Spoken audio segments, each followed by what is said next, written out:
What's up, fellow lords of gaming, and welcome back to the channel. We're jumping in with solo leveling Arise Overdrive, specifically taking a look at the ruler build, and I'm going to give you guys some explanations on why you should be picking certain things and paying attention to certain things, so that way for your future builds these all make sense to you. So let's start out with team formation and hunters. My team formation currently as set is Emma Laurent, Isil, and Min. I have a specific reason for that, and that's because Min is a healer, and as long as you build Min out, the heals that he provides are really good.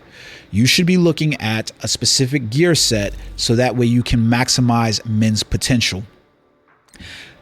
There is not a reason in this game to not know what gear sets he equipped, because if I click on the artifacts over here, you'll notice that it has a recommended path set for you. It tells you Cleric, Holy, and then Archangel, and that's pretty much the truth of the matter, is that if you want to maximize the way Min needs to be built, maximizing his HP specifically, and then putting out the most amount of healing given that you can, these are the set progressions that you need. The same is true when you look at accessories. If you click on accessories, it will pull up for you a recommended set. So you'll see here, it's the Royal Orc set, finally it's the Behemoth set, and it's the Shining Star set to begin with. That is pretty much true throughout the game. I'll be honest with you. If you don't know what type of set you should equip or why you're equipping a set, take a look at the character's skills, specifically the skills that they activate when they jump into support. So for Min, you're getting that Heavenly Blessing. Is proportional to his attack, but it's also slightly proportional to his HP. So you want to make sure the sets that you're building out on are going to benefit you there. If you're basically trying to get some heal and that's all you're trying to do, and you're getting Heavenly's Blessing, is going to be based off his max HP. So get his HP as high as possible. So you're going to pay attention to those skills. The same is true for characters like Isil and Emma, where you're basically using them for stagger effects. Stagger is the bar that's beneath the opponent's or the enemy's HP bar. You want to get those up so that way you can deal as much damage as possible and punish them when you master the parry system, the deflect system. If you're not mastering that, then you're wasting your time inside this game. Evading is going to help you get a lot of back attack damage, but it's not going to basically get those enemies into a break state where you can really do damage and turn down times and how much you're spending inside content. Trust me. Optional characters that you could use, especially if you're making your way into Workshop or Brilliant Light. Seoji Woo, she's a really good stagger effect character. Alicia Blanche, while she doesn't provide any stagger, she does provide absolute zero, which freezes enemies when she's appearing inside the game. So really good character there. Honorable mention, Namchae Young, she's going to be a really good stun character as well. And then finally Lee Bora, who provides a debuff. Any of those type characters are going to be really beneficial for you for support, and they're going to also be beneficial for you when you're just playing normal content. A lot of the normal content, a lot of players are just beast rolling through most of the game because it's just easy at this point in this stage in the game, and there's not anything to say I don't need to use Isil to accomplish this content, or I need to equip a light based character. But trust me, if you use the elemental weakness of a boss type, it will help you out a lot. Trust me there. Next up, guys, what we need to take a look at is your army of shadows. There are really only 3 characters that you really want to make sure that you're using. I want to make sure that I'm using Igris. His increase to your entire team's crit hit rate cannot be understated. While a lot of the other shadow authorities are really good, none probably is as beneficial as Igris. Outside of this, you want to make sure that you're using Kaisel and Tusk. I'm using those characters specifically because of their skills and the effects that they apply. So here with Tusk, you'll notice that he is increasing the attack of all shadows, and then we're getting a speed increase from Kaisel when he uses Roar of Heavens. These are highly beneficial to you. If you were to use Tank, for instance, you would get a defense increase on all your shadows, and if you were using Iron, you would get a shield effect, which isn't to be slept on at all. It's just not as beneficial to me as using Kaisel or Tusk overall in the game. Now let's take a look at the way in which we build Sun Jin Woo, his weapons, his blessings, and so forth. Sun Jin Woo, Stat point allocation is going to be pretty simple. Early investments in the game, you want to focus on perception, agility, and strength. That's just the truth of the matter. If you're having a hard time surviving because you cannot get the evasion and the deflect skill, make the investments into vitality, and then finally make the investments into intelligence. The only place where I think that the intelligence is going to make a difference is if you're playing an elementalist build. The stat scaling system in here doesn't seem to be working quite the way it's supposed to, at least for weapons and some of the skills. It seems to be like the primary skill point that you do is going to have the more benefit, and then it just tailors off at that point. So make your investments into strength, agility, perception, go into vitality, and then make your investments into intelligence if you're playing out the ruler build. So I've got about 2 more points here into vitality, and then I'm going to start making all my investments into intelligence until I get to level 100 for all of my stats. So that way I'm just good regardless of the system. You can make your changes on the fly as you want to. Let's talk about weapons specifically, and I want to make sure that you preview weapons so that way you understand which weapons you should be using. To do that, let's take a look at the codex over here, and we'll take a look at some of the weapons that are in the game. I specifically wanted to go into the demonic plum sword because I loved it inside of Arise. I love it here. Understanding how this weapon works is really important. You can cast this weapon from frontal, and you can cast it from the rear, doing back attack damage as well. It's just about positioning with the weapon. However, you have to understand how you use the weapon. If you're just slicing and just smashing buttons, then you're probably not getting the full effect. There's a timing window to each of your attacks, so that way you can increase the amount of hits that are happening, which is going to increase the amount of damage. So here you can see with the special skill, he does his initial attack, but that follow-on attack has to be done with a hold after. You have to time that. The same thing is happening when you do like your heavy attack, and then you follow up with more additional strikes, and your basic attack is just simple inside. But you see those shadows, all of those shadows that appear, those are only if you're using the weapon appropriately. So I love this weapon overall. I think it's probably one of the better S tier weapons in the game. Outside of this, I was using Shadow Scythe, and Shadow Scythe for a specific reason, a very specific. Not only does it give you super armor, but it gives you great positioning. With Shadow Scythe, when you use a special attack, you teleport behind an enemy. And if you hold that special attack down, you get the super armor, and then it increases your crit hit rate and your crit hit damage. In that regards, it's probably one of the better weapons in the game, and especially because of the skills that are listed underneath polearm attacks. And we'll see that here in a second. So let's take a look at that overall. So Shadow Scythe, Demonic Plumflower Sword. Some of my honorable mentions are going to be the Thetis Grimoire, the Phoenix Soul, and then probably Westwind. But you give or take how you use it. I've seen a lot of players using Divine Quarterstaff. It doesn't really have the impact that I necessarily would like for Divine Quarterstaff, but it's there. It's a full frontal attack.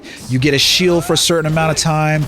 Your mana power concentration slightly increases, but realistically, I'm probably going to stick with Demonic Plumflower Sword and the Shadow Scythe as well inside this game. Let's take a look outside of this, and we'll see why we're specifically using this with Sun Jin Woo's skills and how I've built my Sun Jin Woo out for the ruler class tree.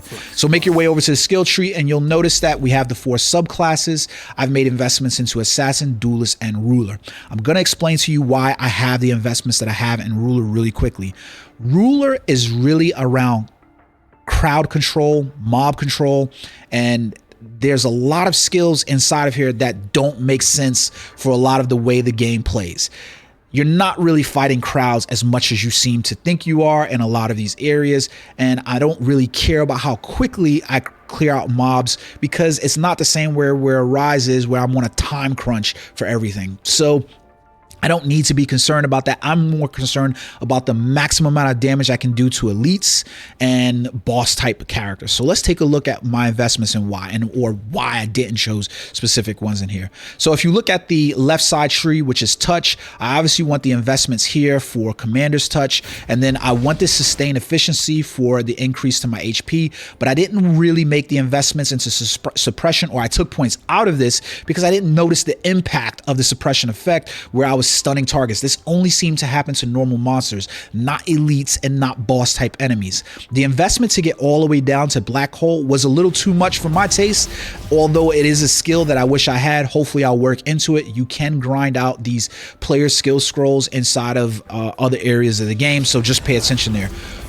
Full Moon Wheel, while it's a nice skill, it's really meant for crowd control. And again, I go back to did not care about it. So do you need to make that investment? Probably not. Attacking normal monsters, increasing the user's crit hit rate temporarily, it could be a valuable investment, but I don't care about the normal monsters that much. I care about the content that I'm grinding towards the mid to late game, and that's Red Gates, that's Workshop of Brilliant Light, and this impact is just so little compared to the investments that I get from some of the other skill trees within inside of here. So let's take a look at the right side tree. I made this investment largely to get Finisher and Liberation. However, the increase to damage knockdown targets is really good, and that increase to my power gauge recovery rate is also really beneficial. Over here in Duelist, you have a couple of options, and I'm going to explain these overall to you. So with Duelist, you'll notice on the Raging Strikes tree, you have the ability to increase your stagger effect when you deflect. And then the same is had for Counter-Strike 1. And then over to the right side, you'll notice that there's a stagger increase effect as well. So you want to make the investments to get here. Along with this, you can go on the right side skill tree for One Punch. And inside One Punch, you have some like paralyzation effects. These I don't really care about. But down here on the bottom, you notice that you have the stagger increase special passive, which applies it to all hunters in the game. The rest of the skill tree, some of these are really good in terms of like percussion and the rush. These skills, we knew them to exist inside of Arise, where they provided us that stagger or that armor break effect as well. So make the investments there if you really feel like having that increase to stagger is going to impact there. The assassin tree, I made the investment specifically because of Shadow Scythe. I was playing daggers, but these bonuses cannot be slept on. The increases for my crit hit rate, my crit hit rate passive for all my hunters, as well as my attack increases, really good investments overall, along with the increases to the damage dealt from attacking from behind and the crit hit damage applying to all hunters. Not a lot of reason to make the investment on this right side skill tree, especially once you get the parry system down. I'm probably going to take these points out because I really don't care about the extreme evasion passive benefits at all. The extreme evasion for increased crit hit rate, more likely than not, when you get to mid to late game, you're not really looking for the extreme evasion increase so much as you are looking for the deflect and the parry system inside of here. And most of this skill tree is set around that one. So Duelist, Ruler, Elementalist. Outside of this, let's take a look at the physique tree. Make your investments in all of these. My suggestion would be go with the attack, then work your way into the crit hit rates, the defense penetrations, and round yourself out with the HP. And then finally, as you farm out all of these special skill scrolls, then you can start making your investments into like decreased damage taken and your defense. But in this game, I believe that the best defense is a better offense, so not getting hit is more important than anything else. Underneath Monarch's Awakening, the only real important points that you make the investment into is these four here, as they're going to increase your acquisition rate to be able to cast your Monarch Awakening ability. I made some investments over here for Monarch's Cloak and for Shadow's Deed because it increases the damage dealt while I'm in Monarch's Awakening, but you can make that choice on when you make that investment. Now, the real important part is looking at the weapons, because understanding why you have weapons and why you should be using certain skills, highly important. I've already played around with Dagger, and while I found the benefits for the crit hit rates and stuff like that, I could not justify using a Dagger over something like the Sword or the Polearm because the damage numbers that were coming out of that just didn't kind of quantify that. So let's take a look at Polearm, because obviously a lot of people already know that that's a really good investment. So let's see why. Overall, we're looking at Deflect Spearhead, where we get, again, that increase to stagger. Stagger is so important in this game, especially if you want to beat higher tier content. I'm clearing out higher stages of Workshop Brilliant Light, clearing out level 85. Even at 60, I was clearing it at level 58 and 55 because getting the stagger effect will help you out overall. I would suggest making an investment in this left tree in totality, because all the effects and the impacts here are really good. Whether you're getting the pulverizing attack, which increasing damage dealt to stagger targets, or you're getting the benefits of the random deflects and the increases to attack. Those are really good skill trees. Over on the right, we do get some really nice skill trees where we get the increase to super armor and things like that from using pole arms, and then we get to work into the max HP. Although I don't find these on the right skill tree past these first two to be that beneficial. So I would make it at least to get the super armor, but you can skip out and pass on these as you get to the late stage games and grind those out. Realistically, I'm probably going to take the points of investment that I have here out of these and put them into this down here on the bottom. Next up, we're going to take a look at the sword because it's the demonic plum flower sword, and everybody likes this one. So looking at these, the reason why I made the investment here is because similar to the pole arm, we get this really nice benefit of the HP 30%. We gain a shield for a certain amount of time. It's basically invulnerability for about 15 seconds inside the game. You'll notice it on your health bar where there'll be a shield over that, and it's really good. We can't skip out on making that investment into the attack increase, and at some point you probably want to go with heart steal, so that way you increase your attack and defense for a little while whenever you use a weapon skill that's a sword. On the right hand side, there's some good impacts over here as well. Can't really shy away from these in terms of the precision, and then some of these where we get the shield, so we get the attack and defense increase as well. So at 30%, we're basically saying, hey, I'm going all in, but it's the choice up to you in terms of how you build out these weapons. I cannot overstate the importance of understanding why you're choosing these. The reason why I chose the back attack stuff is because of what Great Scythe does with the main skill. You will get that big bonus. You have to understand it. You are not locked in this game to just playing ruler. You are not locked into just playing elementalist, duelist, or assassin. You can mix and match the subclasses. So this idea where everybody's like, well, ruler, well, assassin, well, it just doesn't make sense. Make the Sun Jin Woo for you that makes sense for the weapon types that you're playing, and then you'll have the max impact. If you're just attacking from the front the whole time and deflecting the whole time from the front, then what difference does it make for you to choose back attack damage or use a Great Scythe that's basically only getting you damage from the back when you use your special attack, and that's where all of your damages come from? Doesn't make a whole lot of sense to do that. Or if you're using Theta's Grimoire or a ranged weapon using those type skills, you want to maximize for the potential that you have overall. Now, the thing that's going to be a really mixed bag in terms of how you build is going to be your blessing stones, because these are more of a availability choice than they are just these are the best in slots. And it's hard to tell everybody to go with certain things when you can't really say like these things are having the greater impact for me at this time. So for instance, some people might disagree with me having Death God Sai equipped, even though they're missing out on probably the part where it says it greatly increases damage of skills in the ruler skill tree. If you're not using the skills from the ruler skill tree, then these probably aren't going to be beneficial to you. I don't care about the significantly increased damage dealt to normal monsters. I care about the fact that it's increasing the damage of the skills in the ruler skill tree. And since I have that one at purple, I think the impact there is way better than me using something, for instance, like Monarch's Domain, which I don't have at purple or legendary. I have it out here. So the impact, like, will this be more beneficial to me when I get it to legendary or heroic? More than likely, but I don't have that one for now. Really good skill regardless. Death God Sai. Everybody's probably going to be using selected blessing stones to have that daily quest completion inside of here. I don't really understand why you wouldn't. So if you have that HP, just take a look at that overall. Next up, we have the HP extraction. I happen to like this one for elites, but I think there are better ones, but this was the better option that I have. One of the ones that you should have and you should be hoping to get, especially if you can get it to legendary, is going to be pulverize. It's going to increase the skills in the duelist skill tree while also increasing the stagger effectiveness. So you want to make sure that you're working your way into pulverize. Definitely a good skill. There are other beneficial rune stones, blessing stones, but these are really going to be dependent upon what you have on hand versus me just telling you that this is carte blanche, like the build of builds. Not everybody's going to have legendary. Not everybody's going to have heroic. Some people are still working with rares. So we have to work that out. I hope this makes sense to you guys. If you have questions, leave them in the comment section below and I'll make sure I address them. Otherwise, I hope you enjoyed the video. And until next time, guys, peace.